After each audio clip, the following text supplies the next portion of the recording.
What's up, everybody? Welcome to Podcast Now Back to the Past. I'm Alex, and in this video, I want to take a look at the game Sifu. This game obviously released last year. It's over the 1-year anniversary, but today marks the day that the game is actually coming out on more platforms, has a new mode, has just new things to do in it, so I felt now would be a really good time to look back at, honestly, one of the best games of last year, and a game that I had tracked throughout its life, and then when it came out, I was so unbelievably happy with how good the game is. So we will talk about that as this video goes on. If you guys do like this content, I look at games that are super old, I look at games that are 1-year old. If you do like that stuff, consider subscribing to the channel. Got about 1 to 2 videos a week, depends on what, I guess, content I'm covering on that given week. All right, let's talk about Sifu. I love this game. I love this game to death. They actually gave me the code. I don't know if I'm like obligated. It was over a year ago. I got the code a few days early. I played it on PC. I don't know if I have to say that, but I guess I'll say it anyway. And again, now this is a game that was revealed a while before then, and I'm big into these, like these are indie games, right? These are these AA kind of games. There's, I believe, kind of a separation between games like Sifu, between games like Kena Bridge of Spirits, another phenomenal one, so games like Somerville, or even a game like Chia that just came out on PlayStation. These are these kind of glorified indie games. They're games that I don't think go fully under the radar. I mean, if you pay attention enough, I think you'll honestly spot some of these games. I think there's a difference between games like this and then the super small, the 500 games that release on Steam every month that are these indie games that truly you would never know exist. I mainly pay attention to that second group. I would say, I got to be honest with myself, I do love indie games, and I think a lot of the industry is pushed forward because of indie games. I think indie games oftentimes are better than the big AAA games for probably obvious reasons, but this is one of them, right? This is a game that, this is not gigantic. I believe it came out at $40. It's not too long of a game, but as we're going to talk about in this video, there's so much to do, and there's so much to perfect. This is a game about getting everything right, and it's because of the loop, the brilliant loop, and I do believe that was sold on this game rather early. So the selling point when this game first gets announced, right? Martial arts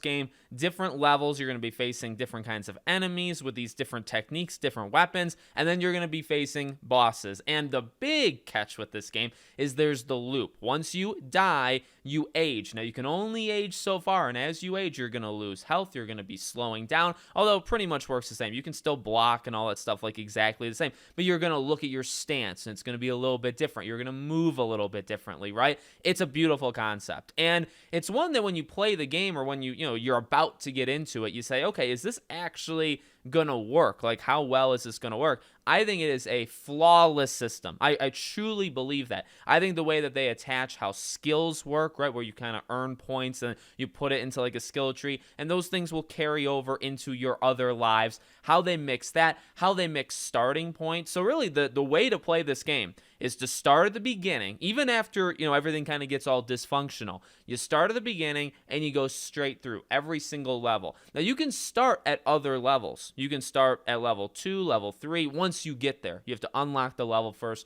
then you can start there. But there's some, I would say penalties, but they're not like in-your-face penalties. The best way of really getting bulked up in your abilities, your skills, just feeling like you know what you're doing, truly is every single time you play this game, and maybe it's a gift and a curse. Maybe some people don't want to do this, but the best way to play this game is to start from the first level and go straight through. If you start at the later levels, you're hurting yourself. You're hurting the abilities that you're going to have, your health, all that different stuff, and you're probably going to be worse off facing these later stages than you would. It's better to start at the beginning. That way, when you get to those later stages, you are powered up, you are ready for action. So I think just the general setup of this game is unbelievably good. I think it really incentivizes you to play the whole thing over and over, and it doesn't make it, because you would say, okay, well, a game like this, what it needs to do, right, is keep things kind of active, keep things lively, because if you're going to be playing these same missions over and over, and they are the same enemies, they don't kind of mix and match. There's modes now, right? There's different things you can do in this game, but the general game, same area, same locations, the enemies are going to be in the same places, they have the same fighting techniques, and once you learn them, you learn them, but actually when you first go into these enemies, you may have no idea what they're doing, but still, can it get repetitive? I honestly believe the answer is kind of no. I think this game, because of how it's built, has a wonderful way of just saying, okay, you actually feel really good because you know these enemies. Everything in this game just looks so good. The art style is incredible. It's a joy to look at. How he moves, we talked about the movement. So I'm a martial artist. I've talked about that before in other videos and other channels. So I'm really drawn to the John Wicks of the universe. Actually, maybe this is a timely game to talk about with John Wick. Games like this, movies like that. I love hand-to-hand stuff. I really believe, now I haven't looked at like every game under the planet or, every game that does martial arts, but I mean a game that just looks so real. Like, these are real moves, the blocks, the parries, the deflections, the takedowns, the strikes, the kicks. Everything in this game is like flawless. Like, it's so good. And also a lot of the blocks that he does, a lot of like the parries that you can do, right? If you time it just right to parries, like all these things are done at very fast speeds, but the game looks so good in doing it. Firstly, there's no like frame rate issues, there's no texture stuff. So all that, which does sometimes play games, right? If you're moving around, if you're doing a couple deflections on an arm, and then you're grabbing it to do like an elbow and to like take them down, if you do that and the game kind of gets choppy, specifically because this could be an indie, it's a smaller thing, well, that could ruin the entire experience. Everything's flawless. It runs perfectly. At least it's always run perfectly for me. So when you're doing these takedowns, when you're doing these strikes, it looks so good. And from the martial artist side, I resonate with that. I mean, this game, I think, really speaks to me in a lot of different ways. I'd like to recreate some of these things in real life. And guess what? I think you could do it in real life, and it would be exactly the same. The attention to detail that this game has in every regard is awesome. I mean, I'm really, let me just do a side thing. I'm really glad I'm talking about this because I think I have, as time has gone on, I think I have a better appreciation for this game than I did when it came out. When it came out, I still said it was phenomenal. I still said it was one of my game of the years. It's probably in my top 5 or 10 of last year. It's so good. It's incredible. Actually, kind of a thing that hurt this game, it came out in that February. I believe it was sandwiched in between Dying Light 2 and Horizon. It went Dying Light, this game. Horizon was just a few days after, and then Elden Ring at the end of the month. So last February, we were eating good. We were eating very diverse meals from all these different places. That's what we were doing because it was incredible. But going back to the difficulty and the, changing things up, because you're trying to make a perfect run. That's, again, the goal. I mean, you can, I think, go through it, but here's the thing. This game is factually difficult. This game is very hard because, again, by the time you get to the end of the game, unless you have a perfect mastering of all the different systems of just the perfect time of when to dodge, when to parry, when to block, when to do whatever, unless you have a perfect feel of that, you're going to have to build up through the rest of the levels so you can kind of compensate. That's what I did for like the later levels. I was pretty okay, and some of these bosses I really just thought I understood, so I'd be able to get through them relatively easily, and I was kind of just building up because I knew as these levels go on, some of these group types or enemy types I just couldn't figure out. I know I would take damage, right? And that's this kind of risk-reward thing that these games, these just harder games, I guess, do it so well because it is that risk reward. You know you're going to take some damage here, so you got to build up there. Maybe you preserve a weapon, right? Maybe you like hold it, or maybe you take out enemies, you go back, grab a weapon, go and to face another group of enemies. Like, there's all these strategies in place, but even as you're replaying these levels over and over and over again, it's about perfection. It's about perfecting these levels. So it's not so easy to just say, oh, well, it's the same enemies in the same location, same weapons, and they're doing the same thing. That is all true. That's all factually correct. But the thing is, number one, you feel like a badass because you're going through it. You've been through it like 20 times, say. I'm like level 1, 2, 3. You've been through the ringer so many times that you're just like a master. You know these attacks. You know you can take out these enemies super easily, and it's fun. It's fun to watch it because I do think there's enough diversity in the movements, the attacks, the deflections, all that stuff. I think there's enough of it. And also, again, it happens so quickly that it always kind of looks fresh. It always looks kind of unique. So I think that kind of helps the game out quite a bit. But again, from a player's perspective,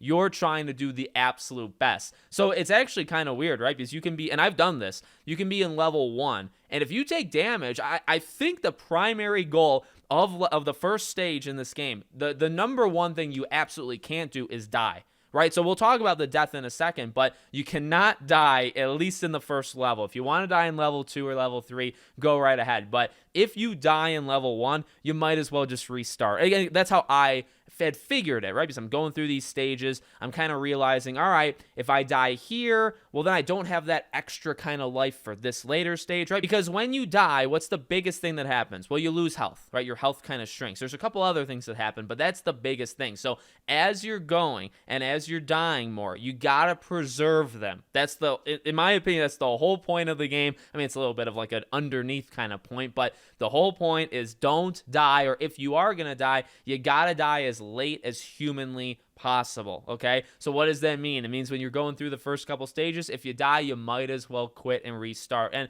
this is not that much different from games like Dead Cells or these kind of games where you want to preserve. Well, some of these games you can only if you die once, you're screwed, right? At least this game you got multiple deaths, but I think that kind of works into it, right? And I would just like to say, I mean, the person who thought up this death mechanic of aging yourself, I mean, like the cover right there, right? Like it's to me, it's an iconic kind of thing. Some of the first gameplay sequences we ever saw of this game was almost like purposely dying so you could come back as like an older man. It's great. And then honestly, one final thing I want to talk about is the story. So one thing that, and I'm not going to spoil it, but one thing that, they didn't really show anything of, right? The whole pitch is martial artists. Look at all these cool fancy moves. Look at these enemies. We'll show you like parts of one stage. We'll show you the death mechanic, how that kind of works in with the leveling and the abilities and stuff. That was really the pitch. That was really what we had seen going into it. Then you start the game, and the beginning of the game is the heavy story stuff of why your character is even doing the stuff